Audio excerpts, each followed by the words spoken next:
क्योंकि examiner questions का arrangement ही ऐसे करते हैं कि आप जब उसको स्टार्टिंग में जैसे ओपनिंग करो तो तुरंत ही आप गिर पड़ो।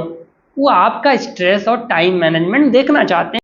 3 घंटे का एग्जाम जिसकी तैयारी करने के लिए आपने अपने साल लगाए हैं, जिसकी तैयारी करने के लिए आपने अपने महीनों खर्चा किया है, आपने अपने सपने देखे हैं डॉक्टर बनने का, ये 3 घंटे का एग्जाम आपकी ज़िंदगी चेंज कर सकता है। लेकिन दोस्तों एक बात ज़रा सोचो कि अगर एग्जाम में आप जब एग्जाम देने जा रहे हो, क्या केवल मेहनत काफ़ी होती है? आपने जो पूरे साल मेहनत किया है, फिजिक्स, केमिस्ट्री, बायोलॉजी, आपने खूब अच्छे से तैयारी किया है, पूरी मेहनत की है, 10-10 घंटे, 15-15 घंटे आपने पढ़ाई की है, लेकिन एग्जाम में कोई छोटी सी मिस्टेक जो आपकी ये पूरे मेहनत पे अगर पानी फेर दे तो क्या होगा? जरा सोचिए। अक्सर हर साल एग्जाम में छोटी छोटी ऐसी गलतियां बच्चों से हो जाती हैं जो उनको नहीं करना चाहिए। उनके पूरे पूरे साल की मेहनत बेकार हो जाती है। मैं ऐसे कुछ मिस्टेक्स की आज बात करूंगा जो आपको नहीं करना है। केवल पढ़ना काफ़ी नहीं है, अपने आप को मैनेज करना भी होगा। आपको आपके अपने एग्जाम के स्ट्रेस को मैनेज करना होगा, टाइम मैनेज करना होगा। तो ऐसे कुछ चीज़ें मैं आपको बताने वाला हूँ, पूरी वीडियो अंत तक देखिएगा क्योंकि एग्जाम आपका बहुत ही कीमती है। आपने बहुत मेहनत किया है, बहुत समय दिया है उस चीज़ के लिए। तो अगर ये 5 मिनट का वीडियो अगर आपके लाइफ में थोड़ी बहुत भी हेल्प कर पाएगा तो मुझे खुशी होगी और आपको भी अच्छा लगेगा। ऐसी कौन सी मिस्टेक्स हैं जो आपको नहीं करनी चाहिए? तो पहला है, डोंट बी पैनिक। एग्जाम के टाइम पर आपका अगर पहला अटेम्प्ट है तो डेफिनेटली आपको डर लग रहा होगा कि पता नहीं क्या होगा, कैसा होगा। और कहीं अगर आपने कभी ऑनलाइन टेस्ट नहीं दिया है तब तो और भी डर लग रहा होगा कि मैं ऑनलाइन टेस्ट कैसे दूंगा। तो कई सारी चीज़ें आपके मन में चल रही होंगी। तो सबसे पहली बात, आपको पैनिक नहीं होना है, डरना नहीं है। वहाँ पे लोग होते हैं आपकी हेल्प करने के लिए, आपको जो भी उनसे मदद लेनी हो टेक्निकली वो आपको देंगे। आपको परेशान नहीं होना है। एग्जाम से पहले अगर आपके पास कोई कंप्यूटर वगैरह है, अगर आपने टेस्ट अभी तक नहीं दिया है तो कोई मॉक टेस्ट आप दे सकते हो, 1-2 दिन करके देख लो उसको, थोड़ा सा आपको अनुभव हो जाएगा। लेकिन अगर एग्जाम का प्रेशर है तो प्लीज़ एग्जाम के लिए आपको कोई प्रेशर नहीं लेना चाहिए, क्योंकि अगर आप प्रेशर लेंगे, स्ट्रेस लेंगे तो वैसे भी आपका मार्क्स घटना ही है। तो आपको स्ट्रेस नहीं लेना है। रिजल्ट कुछ भी हो, आपने पूरे साल मेहनत की है अपने मेहनत से, और आपको एकदम खुशी खुशी एग्जाम देना है। कभी स्ट्रेस नहीं लेना है, नर्वस नहीं होना है एग्जाम के टाइम पर, पैनिक बिल्कुल नहीं होना है। अगर एग्जाम सही से करना है तो ये बात ध्यान रखना है। पॉइंट नंबर 2, क्वेश्चन को सॉल्व करते वक्त ध्यान रखें कि बहुत स्पीड से करने की कोशिश ना करें। क्वेश्चन को ज़्यादा करने के चक्कर में, क्योंकि मैं पता है कि जितने नंबर ऑफ क्वेश्चन हम अटेम्प्ट करेंगे उतने अधिक हमारे मार्क्स मिलेंगे। लेकिन ज़रा सोचो, क्या क्वेश्चन को अटेम्प्ट करना सब कुछ है? क्या हमें क्वेश्चन को सही करना होता है? अगर क्वेश्चन में अगर गलतियाँ ज़्यादा होंगी तो नेगेटिव मार्किंग भी तो होती है, वो आपके मार्क्स को कम कर देगी। तो आपको क्वेश्चन को तो करना है, बहुत आप स्लो अगर करेंगे तो भी कोई फ़ायदा नहीं है, क्योंकि आप अगर अच्छे क्वेश्चंस नहीं कर पाएंगे या नंबर ऑफ क्वेश्चंस बहुत कम रह जाएंगे तो भी आपके मार्क्स सफिशिएंट नहीं होंगे एक डिसेंट स्कोर लाने के लिए।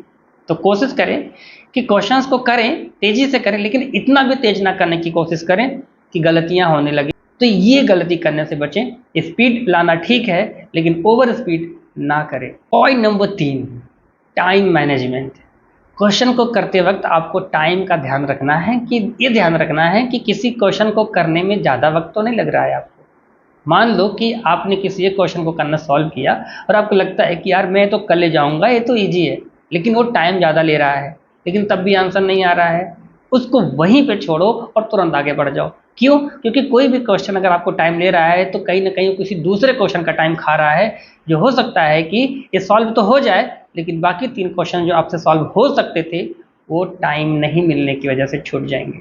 तो सबसे पहले ऐसे क्वेश्चंस को टारगेट करें जो इजी हों और जल्दी से उनका आंसर आ जाए। उसके बाद ऐसे क्वेश्चंस को टारगेट करें, अपने टाइम को सही मैनेज करें और क्वेश्चंस को पर क्वेश्चन, फिजिक्स, केमिस्ट्री, बायोलॉजी, हर क्वेश्चंस को उतना ही टाइम दें जितना जरूरी है।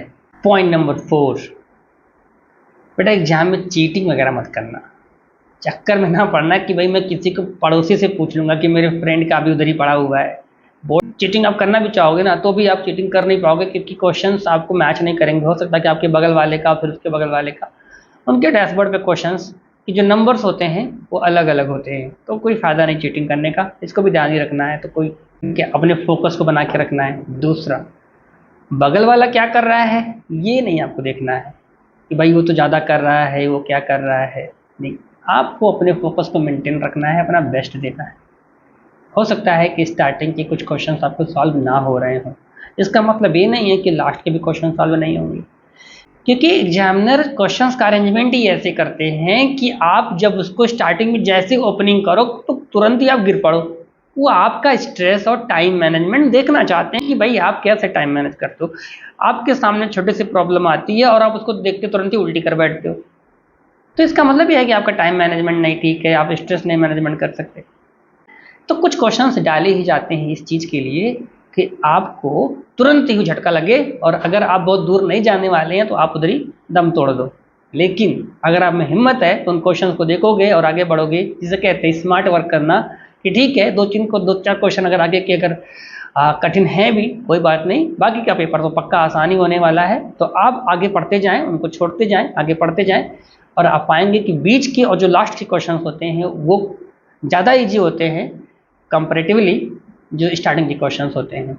तो इसलिए अपने फोकस को लॉस ना करें और अपने हिम्मत को बना के रखें, क्योंकि वही आपके एग्जाम में काम आएगा। खुद पे भरोसा बहुत बड़ी चीज़ होती है। अगर आपको खुद पे भरोसा है तो आपका फोकस भी मेंटेन रहेगा। और हमेशा ध्यान रखें कि आपका गोल क्या है, आपने जो साल भर मेहनत की है उस मेहनत के लिए आपको उस मेहनत को आपको कंप्लीट करना है, उसको पूरा करना है ना। कहते हैं ना कि एक बार अगर आपने कोई प्रतिज्ञा ली है उसे पूरा करना है आपको, तो इससे आप डेविएट मत होना, इससे डिफोकस मत होना। जब आप सारे पेपर को कर लो तो पेपर को खत्म करने के बाद रिव्यू करना ना भूलो, क्योंकि जब क्वेश्चंस को आप सॉल्व करते हो ना, तो जब आप उस पर टिक कर रहे होगे तो आप एक पेपर सीट पे भी आप क्या करना, question number 1, question number 2, question number 3 करके, और किस ऑप्शन कौन सा ऑप्शन सही है, जब आप क्वेश्चन सॉल्व कर रहे थे तो सॉल्व करते वक्त कौन सा ऑप्शन सही था उसको भी आप एक बार लिखते रहो अपने पेपर पे।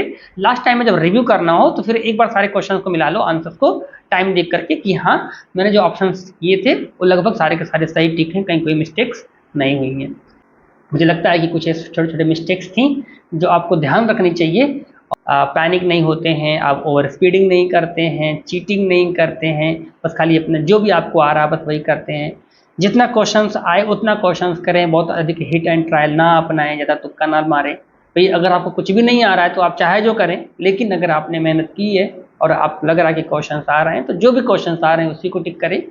और जो क्वेश्चंस नहीं आ रहे हैं, से कि आपने कुछ ऐसे क्वेश्चंस किए हैं जिनमें लगता है कि भाई मैंने जो क्वेश्चंस किए हैं क्वेश्चन सही तो हैं लेकिन इतने नहीं हुए हैं कि एक डिसेंट स्कोर आ पाए कि मुझे कॉलेज मिल पाएगा, तो आप एक काम करो, आप वैसे क्वेश्चंस को सिलेक्ट करो जिसमें आपको 50% चांसेस है कि इस ऑप्शन में हमारा सही हो सकता है, उनमें से आप थोड़ा सा रिस्क ले सकते हो। लेकिन ऐसे क्वेश्चंस में जहां आपको बिल्कुल भी कुछ नहीं आता वहां रिस्क लेना पूरी तरीके से बेकार है। तो रिस्क लो लेकिन थोड़ा सा कैलकुलेटिव हो, जो काम करे। ऐसा रिस्क मत लो जो खराब करे। तो वीडियो को लाइक करो, सब्सक्राइब करो, ठीक है, और कमेंट करके बताओ मुझे कि ये जो मैंने स्ट्रेटजी बताई है, जो आपको मैंने पॉइंट्स बताए हैं, ये आपके लिए कितना कारगर है, कितना काम का है, इसे कमेंट करना ना भूलें। Thank you so much.